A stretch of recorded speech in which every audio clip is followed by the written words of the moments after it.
coming up on the Lui Diaz Podcast. The stuff that I saw in India was just like absolutely mind warping in so many ways that the phrase certainly applied significantly more at the end of the trip. Hi, and welcome to the Lui Diaz Podcast, the podcast where you'll meet some of the most fascinating and incredible people from all walks of life. And together, we're inviting you in to be our special guest as we take you through some of their amazing experiences, adventures, and journeys. So sit back, and I hope you enjoy this episode of the Lui Diaz Podcast. Drew. Yes, sir. Welcome back to the Lui Diaz Podcast. Thanks, man. You know what? I've been wanting to talk to you again since the last time we recorded. And the reason being, because last time we recorded, you told everyone this great story. And if you haven't listened to the first episode of Drew and I chatting, Drew tells us a story about how he watched a show on Hulu, right? Yes, sir. And The Last Tourist was what it was called. Yeah. Tell us about it. Give us a recap. Yeah, well, if you haven't seen this documentary yet, check it out on Hulu or YouTube or wherever you can find it. I highly recommend it. It's called The Last Tourist, and it's basically about the goods and the evils of tourism and how good tourism can really help people and uplift communities, and how crappy tourism can, suck the life out of a community. And so, long story short, there was a segment on there about some women taxi drivers in India, and I was just like gobsmacked by the idea. I thought it was just like really amazing story about them uplifting each other out of poverty and creating their own businesses. And I was like, I got to get involved. And so I reached out to them on Instagram. Amazingly, they replied, and I was like, hey, I'm going to go to India in about a month. Actually, back then it was like 4 months ago. So Yeah. I was like, I'm going to go to India in about 4 or 5 months, but I want to do a photo shoot with you guys for free. And they loved the idea. And I got to meet them and meet up with them. And in between, there was also a trip to Hawaii. But I remember while you were telling that story, how we were kind of reflecting on how amazing the modern world is, that we can just sort of watch a show and then jump on social media and connect directly with the people and then tee all this up. Like, it's just wild. And for me, having spoken to you about that and us having that little wow moment in that episode together, and then, for you doing it, but then for me as a spectator, watching you fulfill that was like, shit, this is real. So It's a small world. Yeah. I couldn't believe it either when they showed up and all the taxis are there, and it's the same taxis that were in the the Hulu documentary, and all these gals are showing up and they're just setting up and everything. I was like, wow. Yeah. Just it is a really small world. Yeah. And I've been like reflecting recently on how suddenly people blow up and become like celebrities or influencers, and that you don't really know the background story, right? All you see is this new snapshot of them where they are now. And a lot of the time you're not there for the full journey. And Sure. With you, it was kind of like really great insight into what that journey actually looks like. Like someone's actually living their dream or fulfilling the goals that they set themselves. It was like you talking about it in that first episode we recorded, then you actually doing it and me getting to watch you actually do it. It was a great experience for me, and I'm sure it was for the rest of your fan base or the rest of your followers. Like, what was the feedback like? It was great. Yeah, a lot of really good feedback. And for the record too, I don't consider myself an influencer. Oh man, it's almost a cringy word. Yeah. I don't consider you an influencer either, but I just kind of had to put it in that context just to... Yeah, I see what you mean. That like because you kind of find people that blow up after they've blown up, and you don't really get the whole meat of the story. But yeah, man, it was really good. If nothing else, I was actually having a conversation with a friend this afternoon too about this. Like, I think people need to separate the idea that like being on Instagram means that you need to like influence people away from like what you actually do. Like, you're a podcaster, I'm a photographer. And so like I produce photos, you produce podcasts, and whether or not we influence people or not is like kind of a secondary thing. Yeah. And so for me, my goal was like, I really want to give these guys some incredible photos that they can be super proud of, that they can post all over their website, that they can post on their social media, which they are now. Their website has like new pictures. Their social medias all have new pictures. They're sending out ad campaigns, with the pictures that I took. And I was like, this is what I was hoping for, was that they would use it, Yes. in a way to actually grow as a business, not just some vanity metrics on social media, you know? Yes. And that was your goal. Like, I remember in that first episode we recorded, that's what you wanted. That's why you reached out to them. And it's like mission complete. Mission complete. Stamped and sealed and done. It's just like, for me, it's just so brilliant. Like, when even you talking about it just then, I was getting, like, the hairs were standing up wherever I've got hair left, you know? Because I remember in that first episode, I was talking about your evolution. You know, like you were talking about being a landscape or wildlife photographer and thinking that shooting portrait was boring. Sure, yeah. And again, in this adventure that you've just been on, and we'll sort of go through some of the story of the whole adventure because I think it's just fascinating. But again, I felt like I was watching you evolve, like, right before my eyes, because you started doing this behind the scenes stuff, and it wasn't the first time you were doing it, but it was like I had never seen you do so much of it. I loved it. I'm working on it. That was my biggest thing, is I wanted to do more behind the scenes. I wanted to do more. It's almost like it's kind of evolving my style a little bit. The more I travel to spots that are heavily photographed and like heavily traveled to by the masses, the more I look for, like, you know, you get there and you're like, okay, that's the picture that everyone takes. And you're like, I can definitely understand the appeal, you know, and then you take that picture and then you're like, okay, now what, you know? And it's like, at that point I start looking around and I'm like, oh, wow, this is very different than what I imagined. Because you like build up this impression in your head of what you think a place is going to look like or what you think it's going to feel like to be there. Yeah. And then you get there, and I mean, certainly I think a lot of it is justified, but then at some point you start to like see the periphery of what else is going on, and you're like, wow, nobody talks about that. Yeah. There's no pictures of this. All you have to do is turn 10 feet to your left, and these pictures don't exist. No one has any idea what this looks like. All they see is the Taj Mahal, you know, or whatever. And I think the more I spend time in India, the more I realize there's a lot of places that are completely undocumented, even though the popular places are 5 feet in front of them. Yeah, and the way that you capture like your imagery is beautiful, like the colors, it's full of life. And you've gone there to capture the real side of India from your perspective, not necessarily the real side of India, but from what you see outside of the usual stuff that you capture, which is just brilliant. I just loved it, man. Thanks. Am I coming across as a big fanboy right now? Because it's like, dude, I'm a fanboy of yours, so we can call it even. okay, appreciate it. But take us back to, right, you've just finished in Hawaii. You're setting up to go to India. What was your expectation? Oh man, I knew that there was going to be some disparity between what I thought in my head and what I experienced. I definitely knew there was going to be some disparity between those two bubbles. I didn't realize the disparity was going to be this big, and I think that was the part that really just like smacked me.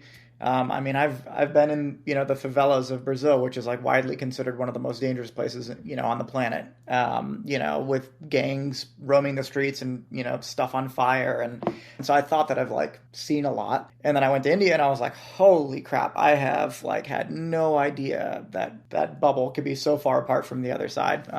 So I guess to answer your question, yeah, I mean, building up to it, just mentally preparing myself for that split. And then more importantly, too, like, how do you portray that? Because are you going to be the guy that just takes the pictures of the pretty stuff and you completely ignore what's happening around you? Or are you going to, even if it pisses people off and even if you know, lose followers or if you lose, you know, or if you offend people, are you going to be the guy that, you know, shows the good with the bad? And, you know, so. Yeah. You know, you and I have only known each other a few months essentially. But for me, you've always been someone. And when I say always, I mean for the past few months, being someone, or even looking at your material beforehand, and listening to how you talked about your previous stories in our last episode together, you've always been someone that's sought to be the most authentic version of yourself first and capture photos second. So yeah, I don't feel like losing a few followers here or there, upsetting people is really you're at the top of your priority list. No, it's not. And it's come, for what it's worth. It's come. I've kind of been, you know, I guess one-on-one here with you. I've been like tracking just these vanity metrics as I've been tipping my foot into the water of like telling both sides of the story. And it definitely hits. Like I started a new story highlight that I call The Last Tourist.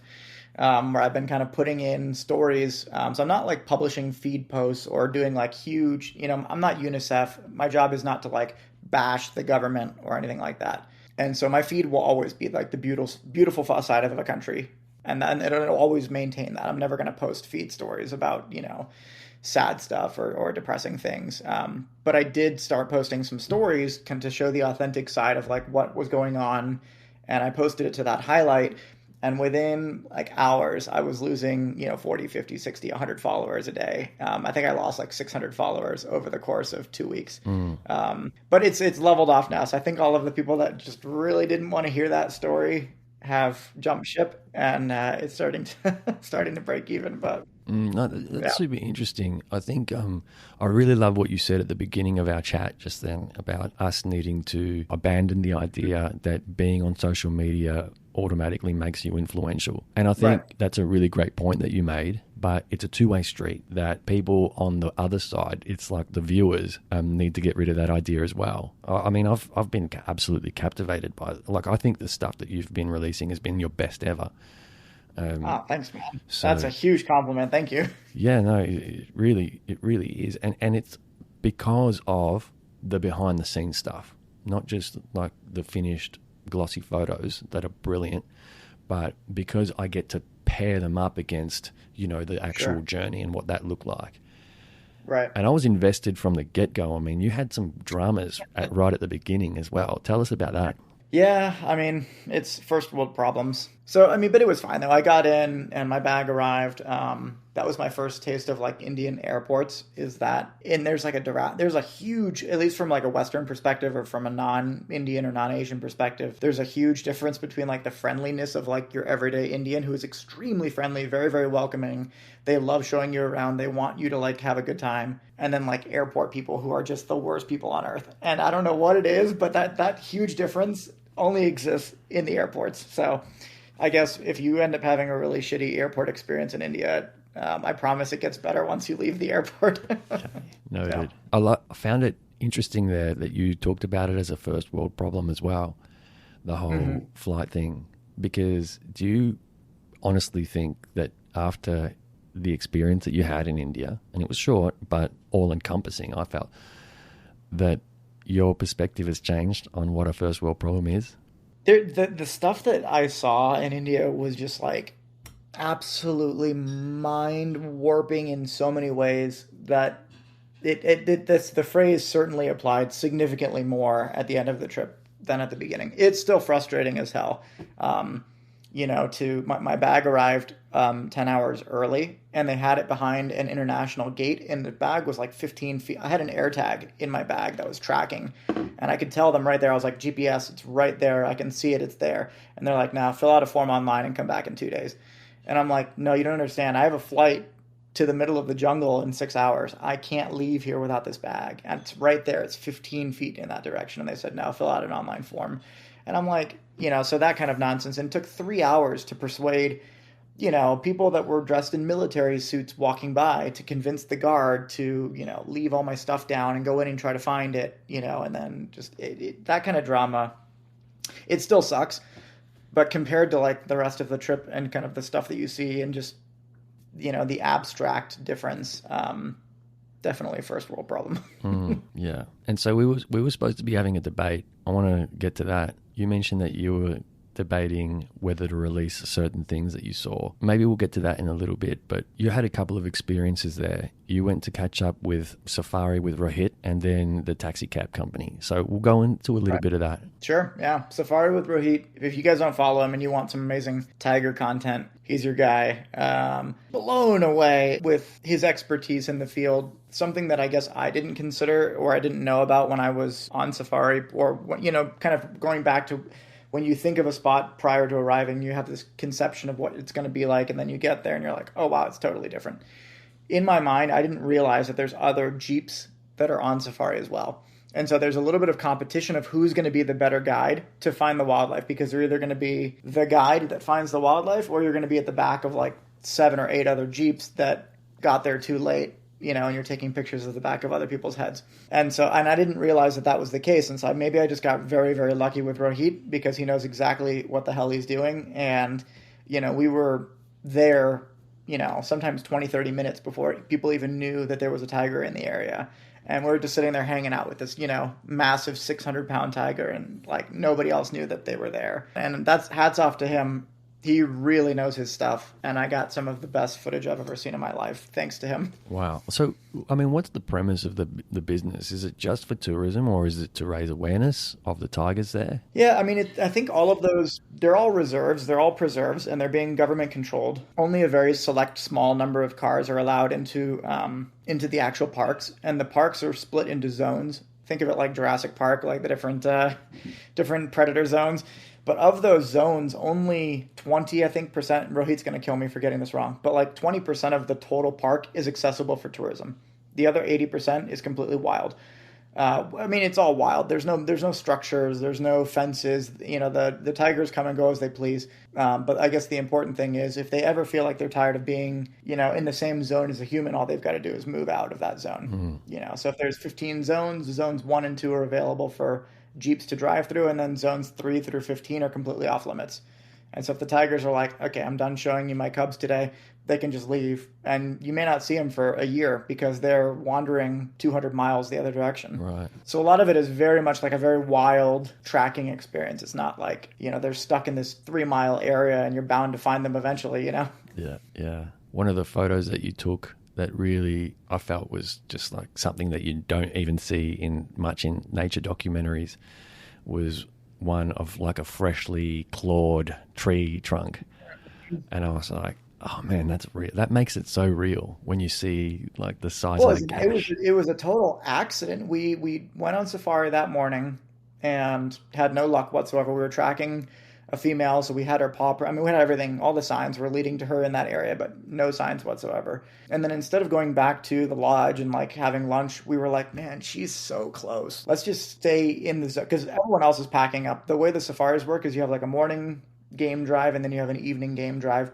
And so you have to leave the park to allow all the animals to like rest for a few hours. And if they decide to leave, then they can go to the other zones and get out of there. And so instead of leaving the park completely, we stayed on the outskirts, kind of like, just parked and got next to a lake and just kind of put up for a few hours.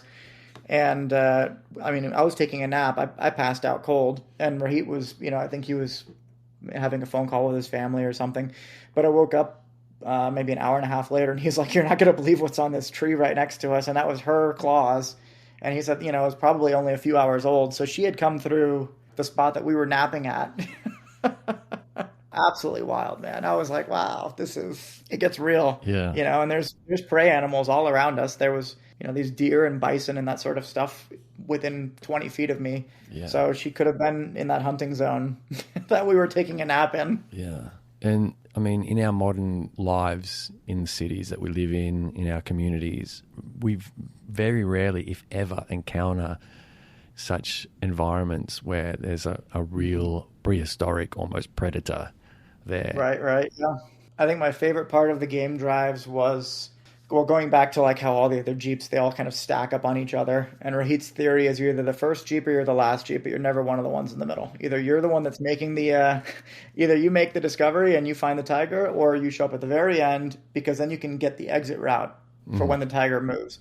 So if the tiger's hunting or traversing, you have to be the last one or the first one, so you can bail out of that zone and you can kind of anticipate where she's going to go, and so you can set up, a photo. And in that scenario, yeah, I mean, the Jeeps all found a tiger. She was chilling out by the water, and so she's there relaxing. And she's like, okay, I'm done being here. She's going to get up and wander into the forest. So she walks off into the forest, and he's like, okay, there's a clearing like a half mile away on the other side. If we park up on that clearing and, get nice and quiet, there's a chance, she might walk in front of the clearing. And so we did. We posted up and waited, and sure enough, she walked out bright as day, within 5 feet of me, massive 500-pound female. Unreal. Yeah, unreal, man. Yeah. It's so good. Yeah, a couple of things I'm thinking of. Firstly, it must be so humbling to be hanging out with an expert like Rohit, who just knows what they're doing so well that they can almost read the future. Right. Yeah. He's at the pinnacle of his profession. Yeah, that's really awesome that you got to hang out with him. But the other thing is that you talk a little bit about the tigers just upping and leaving when they've had enough. Like there's some kind of awareness that they've been able to build around the human activity. And so Yeah, do you feel that? they're not like bothered by us, but obviously it's not a natural interaction either. And so at some point their cup is full and they're like, okay, I'm going to be a spicy cat now and take off. But it's never a frustration, and everyone is very well trained to keep their distance. If the cat approaches you, that's one thing, but they never approach the cat, which is good. Mm-hmm. And I'd be the first one to call it out. There's nothing shady happening at all. It's completely wild. And, and a lot of people, it's a pretty expensive endeavor, for the average person trying to do this. You could spend as much as $1,000 a day and have probably a 10% chance of seeing a tiger if you've got a good guide. So a lot of people, they think to themselves, oh, I'm just going to go and drop $1,000 and hope to see the tiger. And they put a lot of pressure on these guides to, find me a tiger, because I'm paying $1,000. I only get to be here for 8 hours. It's today or never. And these guides are under immense pressure to do so because, they want their reputation. They want to have repeat clients. And Rahit does it completely the opposite way. He says, look, we're not doing 1-day safaris because you need to get to know the animal. You have to learn the patterns. You have to understand the environment. Did she recently eat? Where are the cubs at? Where are the males at? The females will walk in and then you have a male next to them. And the male is so large, it makes the females look like cubs. They are enormous animals. The males are humongous beasts, just muscle and teeth. And the females are absolutely terrified of them if they're not the one that they had that litter with. And so there's all these crazy variables and factors deciding where they go and how they move, and so his style is, we're going to do this for several days and kind of create a log of all of these little pieces of information where they are. And then maybe we have a really good sighting. So yeah, it was a lot more of an intimate, curated experience than tourism. Dude, if you went to India and only had that experience, it's it would have been fine. Incredible. Yeah. And so how long did you spend with Rohit and then where did you go next? With Rohit, we went to 3 different national parks over the course of 12 or 13 days. So we were doing back-to-back safaris for, I think, 12 days. So we'd start at 4 in the morning and we'd wrap up at sunset. And we did that for almost 2 weeks straight. And then I caught a flight to Delhi and then started doing the more kind of touristy things after that. By the way, for everyone listening right now, I'm linking Rohit here somewhere in the notes. Yeah. So you can check out what he does and the experiences, because it sounds like it's a very ethical experience. And, it is, yeah. And not only ethical for the animals, but also for his clients. He understands what it actually takes to have a proper experience with the tigers, and he's not just going to take $1,000 off you and then go, all right, let's try our luck. Right. So you're obviously going to see the taxi drive, the taxi cab company at some point. So how long do you spend being a tourist in Delhi? And what did you do there? Not at all. Honestly, not at all. I was there for one night, and my goal was I want to drink a local Indian beer. So, I found a guy that was just chilling out in front of the hotel, and I was like, hey, you've got a motorcycle. I'll give you $5 if you take me to the coolest bar in the area and find an ATM. So I just hopped on the back of his motorcycle and, found an ATM, loaded up, and then I bought him a beer and gave him some cash. But no, Delhi was very, very quick and painless, I guess. Made it to the train station, the Delhi train station the next day. That was fun. That was, I think I did a video or a reel on that. You did. Tell us. Just wild. Well, yeah. So they don't tell you, you get an email confirmation of where you're at, but then there's no placards or lines or anything that makes sense as to which car you're supposed to be in. So I booked the best car, first AC, I think is what air conditioning cabin number 1. And I figured, okay, maybe it's going to be in the front. No, it's not. So I'm looking around for it. I can't find it. And so finally the train is pretty much getting ready to leave. And I'm thinking, I just got to get on this stupid train. And so I found second AC. And I'm like, okay, maybe this is it. Maybe they don't have first AC. This is good enough. So I just got on and I found my seat and I sat down. And it's just absolute chaos. I mean, there's maybe this much space, maybe 14 inches between you and the next row over. And, there's this poor dude is being lugged in he's being held up by sheets. And there's 6 people holding him. And he's got, pins and needles stuck in his legs, and he's got a bottle of morphine jabbed into his thigh, and he's screaming and hollering, and people are pushing, and there's pillows flying everywhere because it's a sleeper car that continues to other cities. So people are trying to get set up for the night, and just so much chaos happening all at once. and definitely had me debating if I had made the right call. Everyone, there's a lot of coughing going on, which I didn't realize how much people cough. I'm just not exposed to that many people coughing all the time. And I think it has to do with just the air quality in Delhi being so poor that everyone is just hacking all the time. And so I'm like in this tiny little box, basically, with this dude who looks like he just got out of surgery. Everyone's coughing all over each other. And I'm like, man, I'm going to catch something in here if I don't move on. And luckily the guy that was taking the tickets came in and he was like, oh, you're actually in one car over. So I got all my crap and moved over. And it was like this huge car by myself. And, legends of India. So, yeah, but the guy walking up with morphine, literally like a bottle of morphine from like a World War II movie, stuck in his leg and then bandaged up, and the morphine bottle's just hanging out of the side. And he's being lugged onto a train by his like 6 buddies in a blanket. Yeah. Wild. It's wild. I think it's actually one of the bits that I enjoyed most about your behind the scenes reels and the stuff that you were doing on TikTok. And it was the culture shock stuff. The culture shock factor was the most entertaining.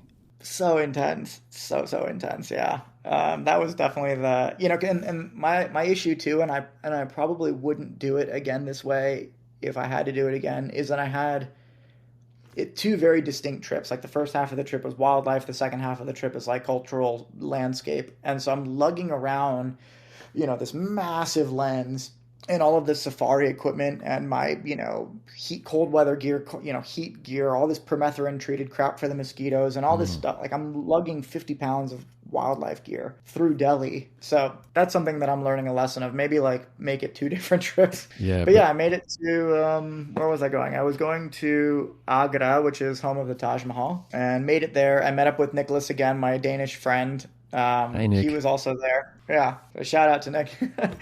And we were going to meet up and shoot the Taj Mahal that night. But success, made it, dropped off all my crap at the hotel. And then, we linked up to go shoot the Taj. Well, the Taj Mahal shots were, look, I don't spend a lot of time on anywhere looking up shots of the Taj Mahal, but they were beautiful. You did a great job. They were sensational. Thanks, man. Yeah, there was just so much. There's so much to go through. And I don't know where to you're going to need to lead this narrative, man, because I don't know where to go. Oh, yeah.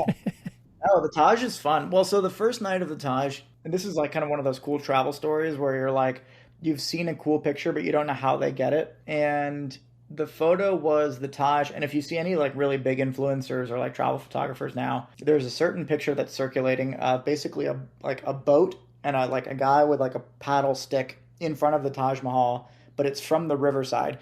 And this photo is like, that river is actually you're not supposed to be on it because some tourists drowned last year or something. So they blocked it off. But there's this one boat guy on the backside of the Taj. And if you pay him, he'll pay the guards. And then the guards will smoke some weed and let you guys get on that boat. And they'll just push out to the river and you get the shot. And now it's like this thing where you just know, you get to the Taj, you go to the east gate, hook a right and go all the way to the water, find a guy where he's the only guy with a boat, and you give him $10. He pays the guard. He keeps half for himself. He'll get you out and you'll get that famous shot with the Taj and the river and all that.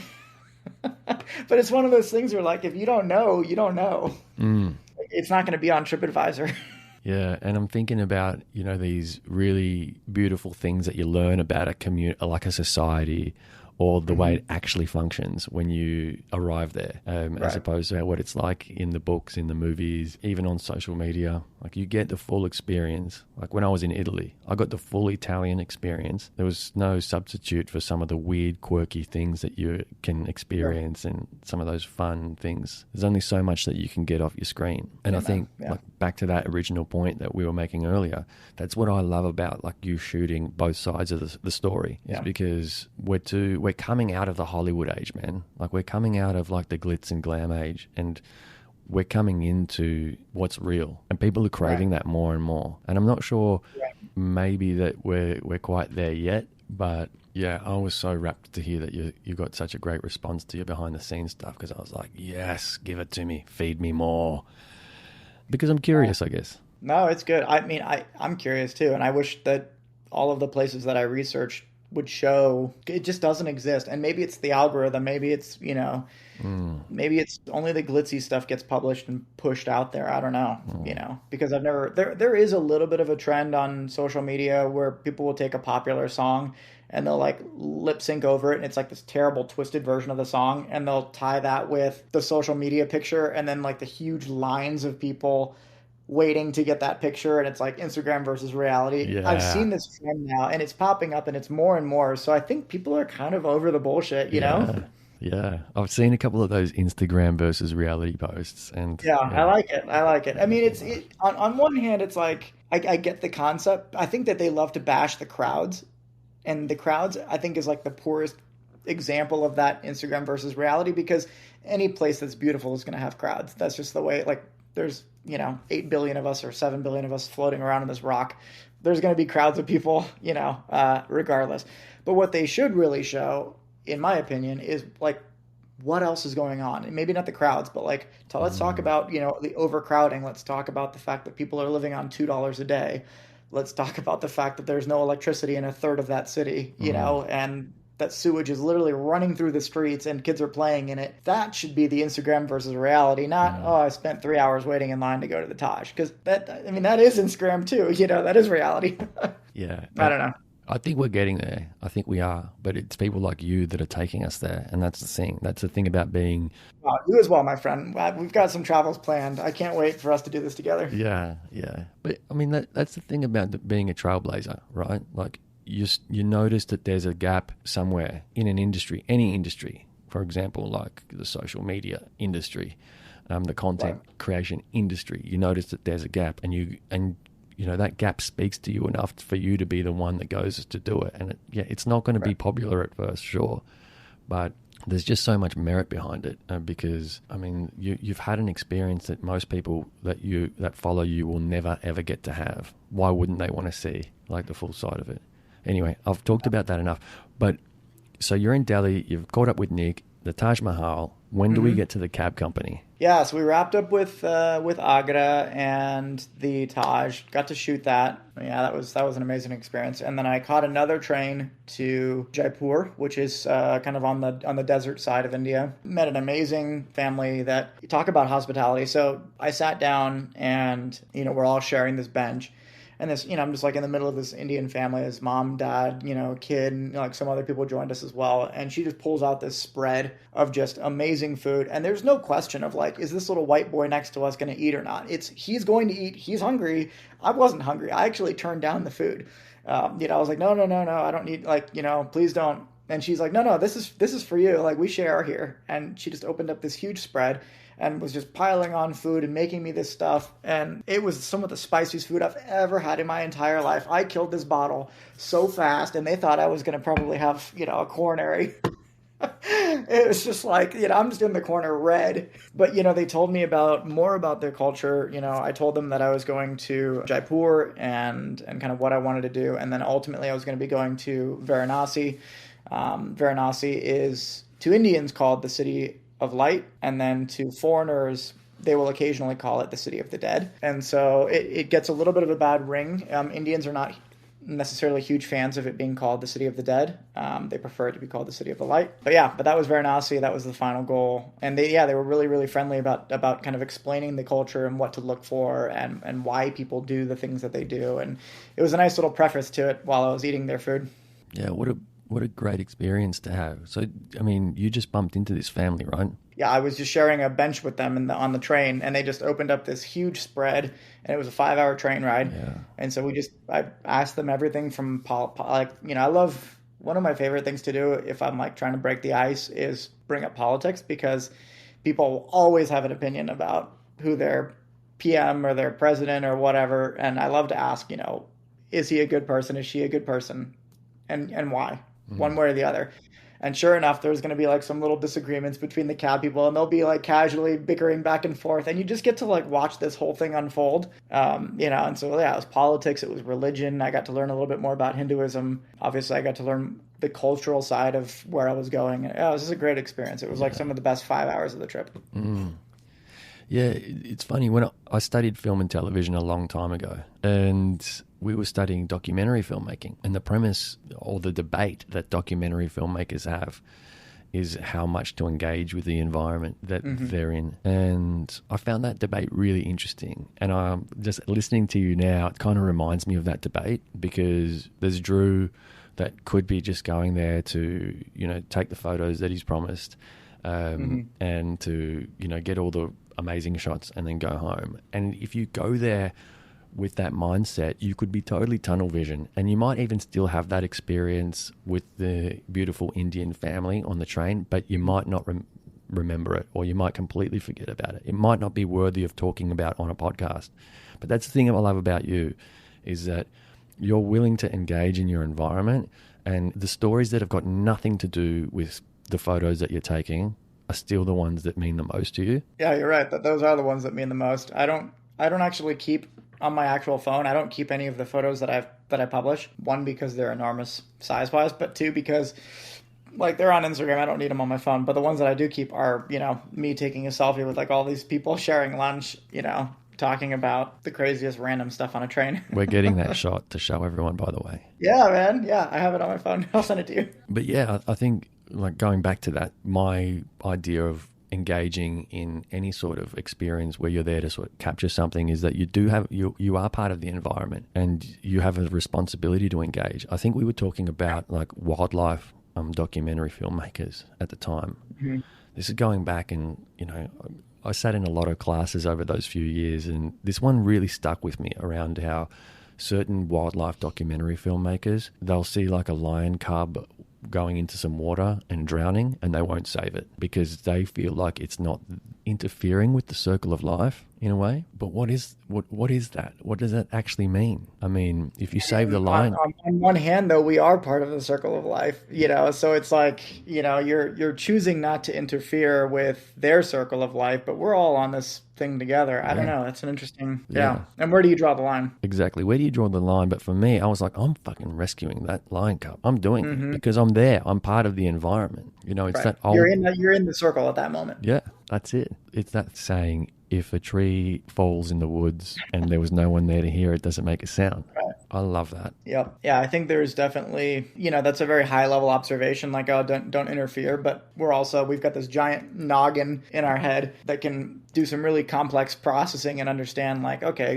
maybe there's not that many lions left in the world. And, losing one to such a stupid mistake, yeah, I don't know. Yeah. Or maybe by doing that, you've starved a crocodile. Yeah, true. But yeah. And so I went to make a documentary about the elderly people that do ballroom dancing, and I was like, I'm absolutely engaging. I spent 2 weeks before I even shot any footage going to their dance hall and just dancing with them, because I was like, you're going to have a better experience if you open yourself up to the environment and fully engage. And so that what you're talking about just reminds me of the love that I have for being present first and being a photographer second, or a podcaster second. Yeah. Mm-hmm. And so at what point did you end up going to the cab company, and did you feel like you were in the show? I felt like I was in their show, because they were there. I mean, they're the rock stars that are defying. I mean, even so, yes. I arrived to Jaipur, got set up, and the very first hotel that I walked into, it was rough. It was really, really, really rough. It was one of those ones where you figured out that they faked all of their reviews online. Even the TripAdvisor plaque that they had was full of typos and stuff on the wall, and I was like, oh man, I screwed up. And so I had to have this extremely embarrassing conversation where I made up a lie about how I left something at my previous hotel and I couldn't stay there that night. And they were you could tell they were obviously pissed. And I was like, just keep the rate for the night, man. I'm not going to lose sleep over $40. Just have it. And then got in a cab and drove to another hotel.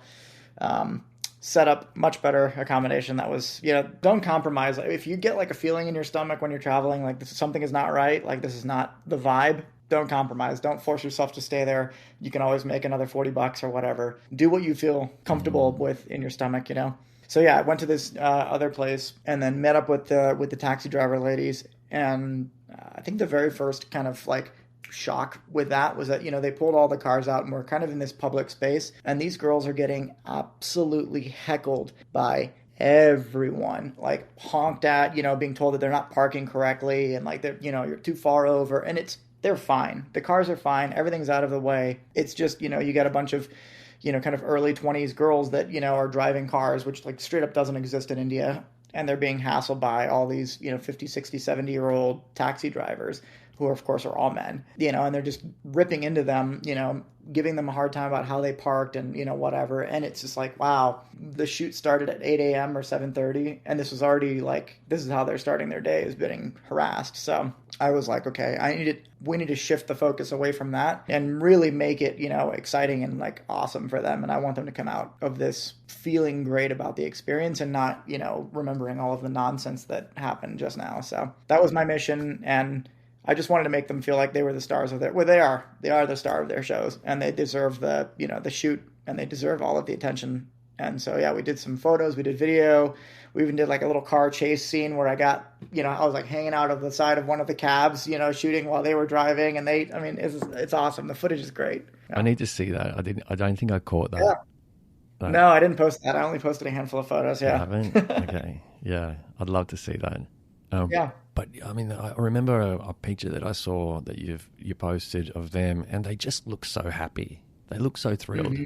Yeah, it's good to see, because the whole premise of it obviously is people that don't have a lot of opportunity being given this skill set that allows them to earn money no matter where they go, because this is not something that is a dying art. Like, there's always going to be a need for taxis everywhere. And to see them owning what they do, they just look like normal people, which is, I think, the goal. They don't look like people that are struggling. They don't look like people that are impoverished or in a disadvantaged situation. They just look like normal girls and, normal women. And I think that's the point, right? Is like, you give them the tools to feed themselves. They give them the tools to make their own income, to have their own businesses. And then they just have these really normal lives, which is the whole point of the whole thing. Is that, to me, when I walked in, I was like, wow, they just look like me. And I was like, okay, now I understand why, because they've got a job. I have a job. They make a living. I make a living. And they're just normal people now that have kind of bridged over from disadvantage to normal. And this is what it's supposed to look like. It's supposed to look like just normal people. And it was really good to see. Yeah, what an interesting concept for us in the Western world that have so much advantage and so much opportunity at our doorstep a lot of the time. I know Australia and America are different, but similar in a lot of ways. But certainly, like, it's rare or uncommon for people here, I feel, to start on such a back foot and, have to strive and work so hard to just get to normal. Yeah, exactly. Yeah. And I think that was the really cool thing to see, is just a bunch of normal people showing up on their normal job, healthy, nobody's hungry, everybody's healthy and happy, smiling, taking pictures. And I was like, okay, this is success. That's what it's supposed to be. And what was it like for you as well, being there, finally getting to fulfill this kind of dream? Because it feels like that's kind of what you're doing at the moment a lot. Like, you were in Hawaii earlier this year, you get this incredible footage of this whale from your drone. I'm like, this guy's just like not ticking boxes. This guy's like living dreams. Thanks, man. Yeah. I didn't want to mess up. I'm nervous, that I did. I was very nervous going into it, because I think I told you, like, I'm not naturally a portrait photographer, so going in and, the last contact that they had with any kind of a professional photographer was the Hulu production team. And so I'm not saying that I'm anything like Hulu, but yeah, I just felt like I've got to do it right. I can't mess this up. Maybe you're better than Hulu. I think my photos, I don't know. Yeah, I think it looked good, man. Knock, Hulu, step it up. Yeah, and I think your portraits are great. I mean, I remember seeing one portrait that you shot. There were some women dressed in like yellow gowns. Oh, yeah. I was at one of the forts in Jaipur, yeah. Yeah. You talked on a post, you talked about putting a smile on her face because you asked her how she kept herself so clean. Talk to me about that, because... These are groundskeepers at the fort there. Their job is literally to sweep the hallways, but they figured out that if they dress... and I actually caught flack on this in one of my stories. I had a couple people message me and say, this is messed up that they have to do this. And I'm like, well, look at their situation. Like, they are groundskeepers that are probably making $4 or $5 a day. And they can do that. Nobody is saying, you have to get dressed up in these pretty outfits or anything like that. You can go make your money and be done with your day. But they figured out that, if they wear traditional clothing or whatnot, they're going to get asked for photos. And then people are going to give them some extra cash, and they're going to make double, triple, quadruple, whatever they were going to make just for wearing their traditional garb. So, yeah. So, I had I had $2 in cash. I just handed it out to the ladies and said, pretend like I'm not here. Just carry on with your life and just let me take some pictures, And so I sat with them for 10, 15 minutes, took their pictures, asked, what they did. And they were like, yeah, we used to sweep here, but we figured out, if we can sweep and make some extra money, the fort doesn't care because we look nicer and it attracts more travelers. So it's cool to see a flower growing in the cement, Oh, that's a really nice analogy. Yeah, thanks, man. So that was Jaipur. Almost got run over by some elephants. That was fun, going to the fort. And the guy, that's so ridiculous. There's so many scam artists trying to make a buck, but he turns around backwards on the elephant. And he's yelling at me, no pictures, no pictures. And I'm like, please, dude, come on. You think I was born yesterday? So I started taking his picture while he's yelling at me not to take his picture. And he's like, you pay. And I was like, no, dude, I'm not paying for anything. Come get off the elephant and come take my money then. And, he's like, no pictures. So I got in front of the elephants and I ran and I got their pictures as they were walking up.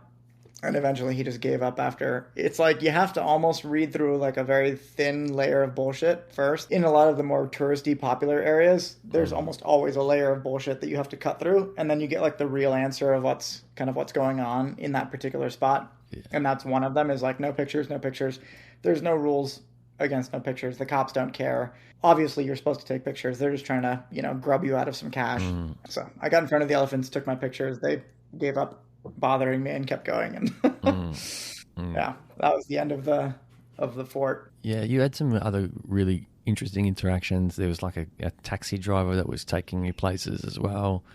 That was... Yeah, I mean, this is India 101, right? Is everyone is trying to make as much money as humanly possible in the show. I mean, just like the rest of the world, this is not anything unique to India. But I think there's definitely, as a tourist or as a foreigner or whoever, you can just expect to be targeted as much as possible. So anytime you're getting in a taxi or a tuk-tuk or anything like that, you can expect that you're going to pay double or triple the price of a local. And it's to the point where they would almost rather not take you than allow you to pay the price of a local. Because for them, it's I'm losing out on the opportunity to make triple. I would rather not do it at all than let this guy get away with paying a local rate. So there is a lot of back and forth, and there's a lot of oh, I'll wait for you, I'll stay here, and I'll keep the clock running, and it's kind of exhausting, at the end of the day, to just have to be bartering all of the time and just haggling all of the time. It does get exhausting. Sometimes I wish there were just fixed prices and you could just pay and be done with it, but on the flip side of the coin, you can literally travel from one side of the city to the other side of the city for $2. And so it's okay, the local's paying 50 cents, I'm paying $2. Who cares? It's still $2 to go 45 minutes in a tuk-tuk.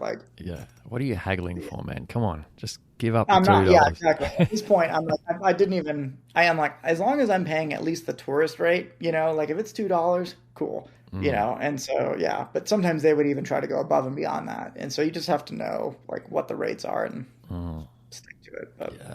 And so how long in total did you spend in India? A little over 3 weeks. So it was close to a month. 3 weeks? It felt 25 days, 24 days, right. 25 days. Yeah. Yeah. It felt like longer. Well, the second half really dragged on. I'm not going to lie. There's not a lot of food variety, at least the places that I was at. There wasn't a lot of food variety. And so it started to get the second half of the trip, I was on antibiotics the entire time for constant stomach infections because I wanted to try street food. I was eating street food, quite frequently. I would be hanging out with locals that would recommend street food, and we just go to these little stalls, and there's a guy sitting there cross-legged, and he's just folding some food right next to his feet, and there's this stuff splashing everywhere, and he's just folding it up and hands it to you, and you're like, yeah, I don't know what the hell this is, but I'm gonna eat it and hope I don't die. And then 5 hours later, your stomach's like, you're a dumbass, and I'm going to show you why.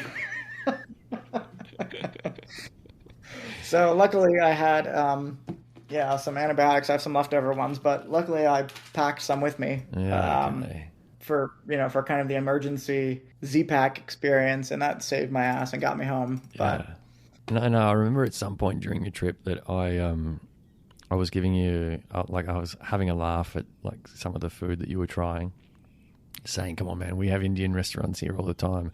But I don't think I was actually grasping the full magnitude of what you were going through. Their street food is like, there's Indian food because we have Indian food here too. It's the American Indian food. Yours is probably better than ours. And then there's like street food, Indian food, which is like, leaves that they just picked off of this tree that's behind them, mixed with some gum berry that was in another tree in the other guy's neighborhood. And then it's like mixed up and it looks like they're making, drugs in front of you and like rolling it into a thing. And you're like, am I going to smoke this or eat this? I've got a video. I'll send it to you. It was literally that. He's rolling it. And I'm like, I'm eating this or am I smoking this? And oh, man. Yeah, it's a wild experience, man. The food it's really good. And I think one of my favorite experiences is just going to this one place in Varanasi, which was my last location. And the most famous restaurant, I didn't realize it was a family-style restaurant. And so I get there and sit down, and sure enough, I'm like plopped in the middle of like two other Indian families. And I'm just like solo. And I thought I was going to get a table. They're like, no, we don't do tables here. This is like family style. And so I'm just in the middle of like 15 people. And, it's all eating with your hands. So it's just gobs of mush, different colored mush with like different leaves and like dough. And they like roll it up. And they could tell that I was confused. So the grandmother is like leaning over and she's like grabbing my food and like rolling it into a ball and like sticking it in front of me and then telling me to eat it. So I'm just like, okay. So I'm just eating. And she did this. She basically baby fed me for like 20 minutes. She would lean over and like make combinations of the different colors and things. I don't know what I was eating. It was vegetarian, some sort of dough with like spices and stuff. And she would lean over and like make this food for me and then stick it with her bare hands in front of me and point at my mouth to eat it.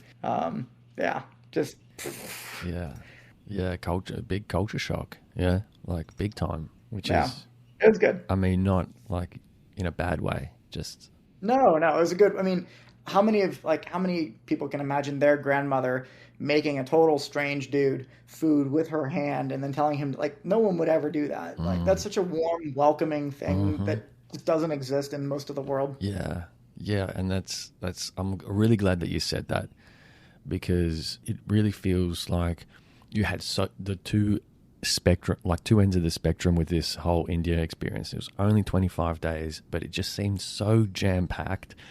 And then on the one side, you've got the constant kind of the noise, the chaos of the train, the bartering and the haggling. And then on the other side, you've probably been welcomed as well as you've ever been welcomed anywhere in the world in your life as well. Mm-hmm. Yeah, it's definitely up there. There was no lack of hospitality at all. And that's such a beautiful thing to take away with you and to be able to share with, the people who are listening here now, the people that are watching your feed is, that great side of it. It was good, man. Yeah, Varanasi was the last destination. That's the famous City of Light or City of the Dead, depending on how you read it. And I guess I'm curious about any reverse culture shock. I mean, coming back home, were you kind of a little bit? Did you need to? Yeah, well, because everybody wants to know. Everyone wants to know what it's like, and I think everyone has their preconceived ideas of what India, is like. Yeah.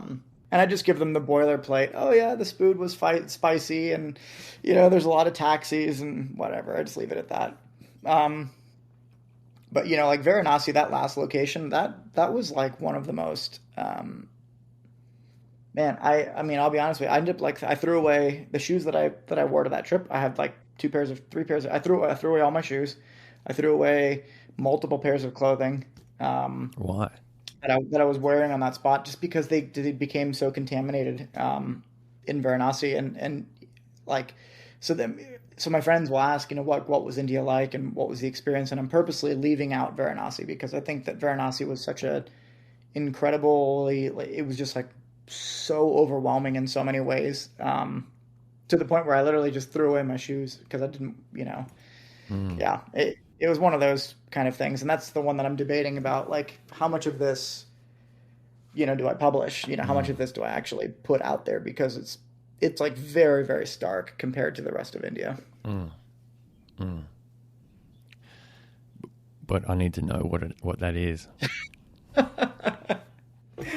So Varanasi is known, it's on the Ganges River, which is like their holiest river. And the idea is if you're cremated in Varanasi, then you skip the cycle of rebirth, and you go straight to nirvana. I hope I'm explaining that correctly, but you basically attain nirvana, and you don't get reincarnated anymore. That's the Hindu concept behind being cremated in Varanasi and then having your ashes dumped into the Ganges River. And so to this day, there's anywhere from 300 to 500 bodies being burned daily on the riverbed across the course of about a mile. And then the bodies and the remains are then being dumped into the river. So it's just human remain, like it's a huge river of just human remains. And the people that can't afford to be cremated, sometimes the bodies are just dumped whole into the river. And there's people bathing in the river, and there's, rituals being performed. There's folks called the Babas, which are like the holy men. They pride themselves on, I like their style of spirituality. They believe that if you smoke a lot of weed and you get really drunk, that you can attain this like disassociated form of spirituality. So that's what they do. And they also will cover their bodies head to toe in the ashes of the bodies. And so they'll smear their bodies in the ashes to make themselves, look white. Mm-hmm. And so, yeah, I mean, just, the sights and the smells and the bodies and just kind of the whole experience. It's just that was probably like the biggest culture shock of them all. I remember the first night that I was there, I went to the Ghats, which the Ghats are where they do all the cremation. It's kind of like the docks. And I just parked up, and of course you get swarmed with people. Oh, you can't take pictures here, but for $5 I'll show you where you can take pictures, and this kind of nonsense. And so eventually they realized that I wasn't paying, and I also wasn't leaving either. I was going to be there, and I was going to respectfully take pictures from where I was out of, because I don't want to get in the way of the families that are grieving or mourning or having their funerals. So I was always kind of off to the side.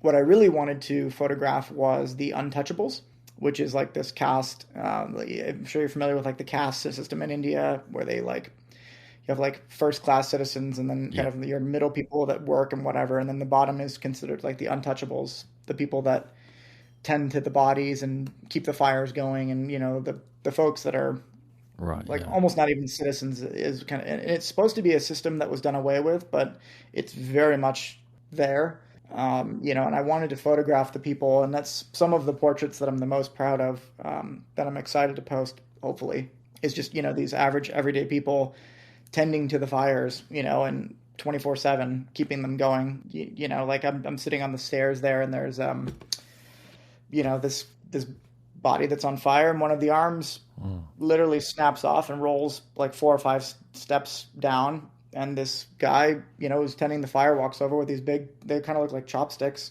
and he picks up the burnt arm and walks over and puts it back on the fire and like fluffs it up and gets the fire going again. And just, I got pictures of his face while he's working, and just, it's just such a surreal experience. It's like something you would never see. And that's happening times 300 in every direction around you, and the smells and, the smoke and the ash from, the remains landing on your body, and, you're covered in remains.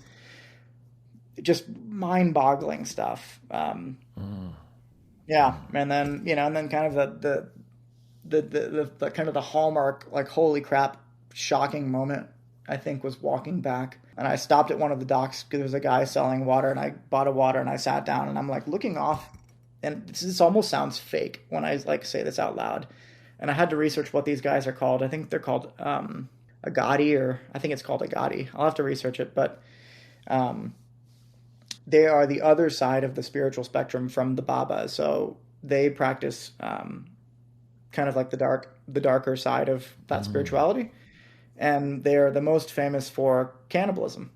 And so I'm sitting here just on the dock drinking my water. It's probably midnight, and I'm looking kind of into this little like hut thing that's on the water there. And there are these guys that just pulled out, fresh pieces from the fire, and, we're just having dinner, from the fire. And I say this, and I like in my mind, I'm like, is this reality? And I had to ask the guide the next day. I was like, am I seeing things? Was that, and he's like, no, that's, cannibalism is like a really big thing for that particular sect of those folks. And they smear themselves in the black ash of the fire to separate themselves from the Babas that do the white ash. Just yeah, it's just Wow. so insanely, Wow. Yeah, so after that, I was like, okay, let's get a boat and get off the docks for a minute and just kind of breathe and take some photos from the water like all the other tourists. Yeah. You asked for it, so there it is. Maybe you should put a disclaimer before. And I Yeah. got photos of everything, and that's the crazy part, right? It's like my camera was on me the entire time. So photos of this guy, doing his Yeah. thing, and photos of all of these folks, and it's all there, and it's like 50 megapixels of raw splendor, and it's like that. It's just Yeah. Yeah. you can't really explain it. Yeah. If you're listening right now, I want to know what you think of this. But okay, now I see the debate, the internal struggle that you might be having around some of this content, and Yeah. all I could say is that if your audience is used to seeing something, don't take them from like 0 to 100 or 0 to 60, as they say in the US. Yeah. Like too quickly, because Yeah, I can't go from tigers to cannibals. well, actually, they're kind of correlated. Yeah, that's true. I don't know. Do tigers eat other tigers? Yeah. No, Yeah. um, but I think I've said it probably a dozen times in this recording, and I really love the path that you're taking and the track that you're going down of telling the side stories, and not just the pretty pictures. I mean, this is the really beautiful, important stuff, and you just do it so well. But are there stories? I mean, are there stories that we shouldn't tell, or that we should try to think about finding ways of telling that are maybe palatable to certain audiences? I mean, Yeah, this is definitely one of the more extreme yeah, travel experiences, if not the most extreme, from just a humanity and a cultural. I mean, aside from being in like a war zone, I'm not really sure what else would stack up with kind of this kind of, gut check of on the cultural side. So to your point, do you just put that out there and hope that, because I think 90% of the people that would see that or hear about that would not be, inclined to want to know what's going on.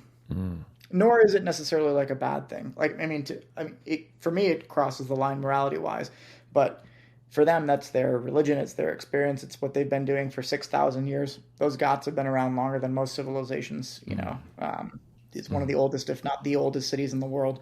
So it's like, who are we to, I don't know. yeah. No, you're right. But it's got me thinking a little bit about humanity and us as a species that's been on this planet for a very long time. And I think it's only now in recent history, like I'm talking like the last 100 and something years maybe, where we've got the choice to turn a blind eye to the things in our cultures that are happening around us. I mean, before we couldn't, like, we were, before, say, television and newspapers, you would hear about the stuff that was happening in your community. You would be part of it. You would be fully immersed in whatever was happening. There was a war, there was a famine, there was a wedding, a birth in your community. Sure. Think about being back in the candle era before, Right. gas Yeah. lighting and all of that. You were fully immersed in the experience of being a human being in that place and time. But now it's like we've got so many choices. I mean, you can just turn on the Kardashians and not see what's going on around you. That there's a garbage man that comes to collect your trash every week. And you can literally live a life in a bubble where you can not consider anyone else that's actually part of keeping you functioning in this society. And I just think it's really interesting. Like, do we keep ourselves in these bubbles or do we tell these stories? And I think what you've done is really brave to go there and expose yourself to that, because there's plenty of people that wouldn't, right? Yeah. There's plenty of people that would have got there and turned their noses up and gone, no way, I can't handle this, I'm out of here. But you stuck around and you took the shots, you understand the whys, you're able to tell the story. And I think that's really brave and really special. And we need more of that. And that's what I believe. But what does the audience believe? What do you think? Man. It's nice of you to say that, because there wasn't, you can tell there's all of these, there's so many things happening in my mind right now. It's hard to put it all into a cohesive train of thought, but they've opened up this tent city on the other side of Varanasi, on the other side of the Ganges, for the tourists that don't want to be close to what's happening. And it literally looks like, because the one side is the old city that's 6,000 years old. And then on the other side of the Ganges, which is not a wide river, you can easily see to the other side, it's full of all these tents where the tourists and the Westerners can go, and they can have kind of a more luxury experience. And then they can hop in a rowboat or a motorboat and go up against the Ghats and get the photos and see the burning and that sort of thing from a distance, and not have to be on the docks, not have to smell it, not have to, feel it, feel the heat, feel the dust, landing on you. And, getting the photos with that guy, talking to them, I think I talked to maybe 15 different people to figure out what the hell was happening and why things were happening. But I'm the only person there. It's like very, very few and far between, tourist wise. Everyone's on these boats 500 feet off into the water, far away from us, taking pictures of me, taking pictures of them. So it was like, I'm kind of in this weird bubble, where I was like, I'm being photographed by the tourists while I'm photographing. It's just very strange. But, they're not hearing about the stories. They're not hearing about, the fact that there's more temples in Varanasi per square mile than anywhere else in India. And the idea is that people donate to these temples because people come to Varanasi to die because they want to be cremated there. And so folks will come there in the final days of their lives planning on dying. And so the city is full of old people that are just there waiting. And a lot of their family can't afford to stay there with them. And so their family will say their goodbyes to their grandmothers, to their moms, their wives, their husbands, and the families will leave because they can't afford to stay there. And then grandmother will literally go into these towers that are at the top of the cremation sites. And they're just big empty rooms, and they just sit there on mats. And they rely on the generosity of people visiting the temples to pay for food and whatnot while they wait to pass away.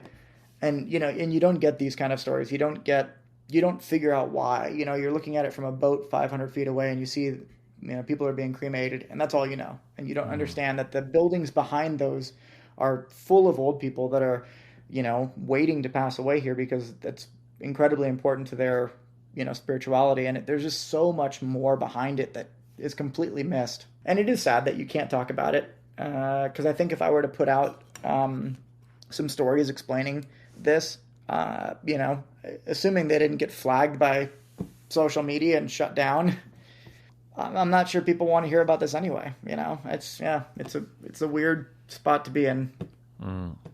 No, I mean, personally, I've got like little tears that have started to well in my eyes just then, like listening, because it's the thing that's missing from our modern day lives is the reality check of what happens when we get to our end. And I think that the experiences that we have in Western life that make us kind of stop are those real ones. It's when a family member or a great uncle or your best friend, when they die, it's like it makes you stop and think about the way that you conduct your own life for a bit. And like, I think that's a really amazing thing to do, like daily or weekly even, or monthly, is to just stop and think about what you're doing with your own life and to have the experiences that enable you, like, or to get you to that place, so that years and years and decades of your life don't just pass and you get to the end of it and go, what did I do? Right. I think these reality checks are so good for us. And yeah, like I said, it's really brave of you to be the one that's willing to tell these stories. And I know, like, the word brave is a bit like, like, is someone calling you brave right now? But storytelling does take courage. And I think that that's what you're doing, and that's what you're becoming, and that's why I love talking to you. That's why I love having you on the podcast. I listened to our last episode. I don't usually listen to it for a couple of weeks. I listened to our last episode and I was like, God, Drew's just such a great storyteller. He's just these places are remarkable. They tell their own stories. That's That's the wild part. If you just go there, you can go there with an empty book and it'll be full, and you won't know how it happened, and you won't remember writing it, but it will be full by the time you leave. Yeah. And so, I mean, I'll have to sort of finish these episodes kind of, because I think we've got to a good point now. Where if anyone wants to learn more, they can catch you on social media. We'll share it again. Drew Travels for Life. Yes, sir. On Instagram. I'll be tagging the hell out of you. But like, what does India need from Western visitors? I think India needs Western visitors to understand that, and this is kind of a hard reality for me to swallow too. And I didn't learn this until the very end of the trip. India is a third world country on paper.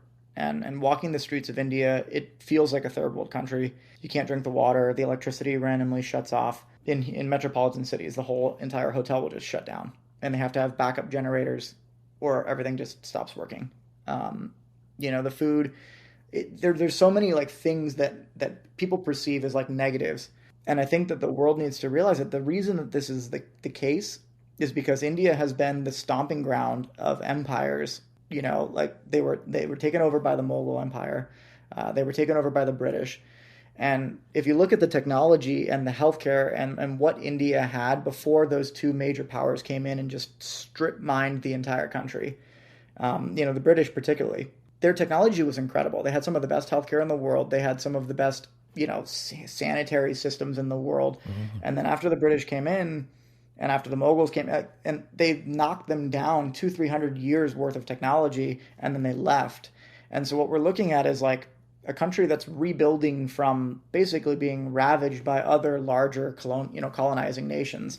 And I think when you look at it from that perspective, you don't make the mistake like I did of necessarily saying, why are they okay with this pollution? Why are they okay with, with the culture the way it is? And you start to maybe look at it from the perspective of, these guys are doing the absolute best that they can with what little pieces that they were left behind from Western nations that came in and just decimated the country and then left them in shambles. And so, yeah, they are a third world country because people like us made it like that, a long, long time ago. And, and I'm not saying that to make people like you and I feel guilty. Like, obviously we never had a part in this, but when we travel there, don't look at it from the perspective, of they are choosing to be like this. This was cast on them. And they really are doing the best that they can with what they were dealt.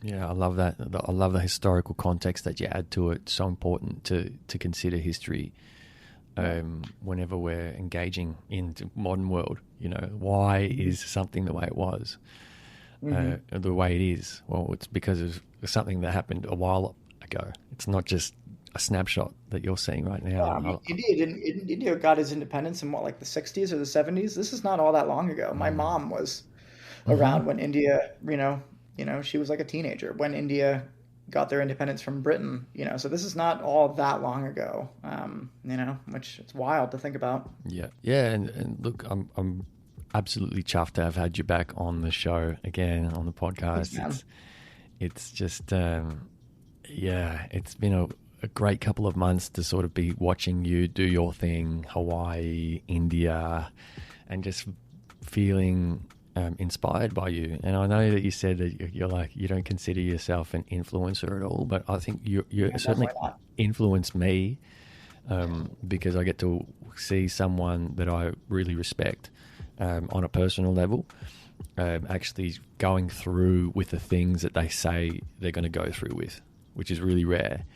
And just fully immersing yourself. I just love the way you go about it, man. So I just want to say a big thanks again from me and the audience for coming back. And I guess we'll just keep doing this from time to time, right? Yeah, well, something tells me the next time we're going to be doing it together because you and I have been flirting with this idea of a trip to Venezuela. So I know. Yes, that's going to happen. That's definitely going to happen at some point. I owe Kat a visit in Colombia as well. So, 2024, we said it. So we've still got a few months to sort of, before we plan. But yeah, it's been awesome having you on. Thank you so much. And I guess we'll speak to you soon. Yeah. Thanks again, as always. Thanks everyone if you made it this far. Thank you guys. These are the important stories, right? What Louis is doing is casting a light on the stories that don't it's not NBC, it's not Fox News, it's not, the big TV channels in the US or in Australia or in Europe, these are like the homegrown stories that people don't get to hear. And so I'm super grateful that I've got a friend, that's doing this, because it's a rare thing. So Thank you guys for listening. Yeah, thank you. I appreciate that. And I'm grateful to have you too, Drew. Thank you. Thanks, man. Hey there, listener. We'd love to know what you thought of that episode of the Lui Diaz Podcast. You can find us on Instagram, Facebook, YouTube, and even TikTok to let us know. And be sure to follow, subscribe, and leave us a review on Spotify, where you can catch some of our other really great episodes. Thanks for listening, and catch you next time.